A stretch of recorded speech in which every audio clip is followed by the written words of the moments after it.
আদিবাসী অধ্যুষিত এলাকায় পুকুর খনন করতে হবে। আদিবাসী অধ্যুষিত এলাকায় পুকুর খনন করতে হবে।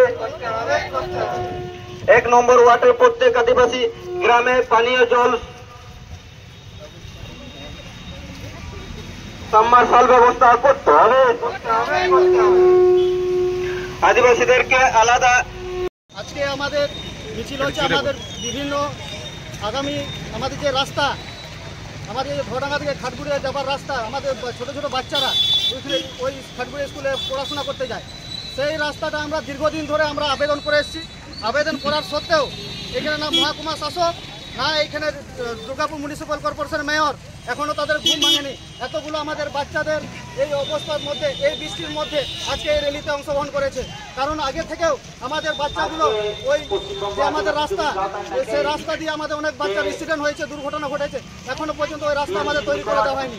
তার জন্য এই জল ঝড়ের মধ্যেও আজকে আমাদের এই র্যালি আজকে দুর্গাপুর মিউনিসিপ্যাল কর্পোরেশনকে দিচ্ছি। কারণ আর কতদিন ওরা ঘুমিয়ে থাকবে? এভাবে ঘুমিয়ে আদিবাসীরা কিন্তু ঘুমিয়ে থাকবে না।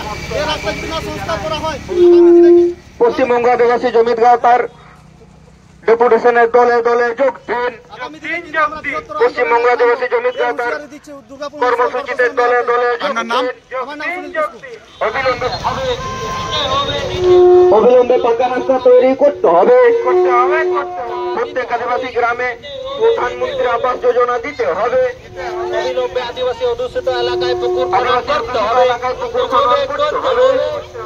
অবিলম্বে 1 নম্বর ওয়ার্ডের প্রত্যেক আদিবাসী গ্রামে জল ও সাবমার্সিবল ব্যবস্থা করতে হবে।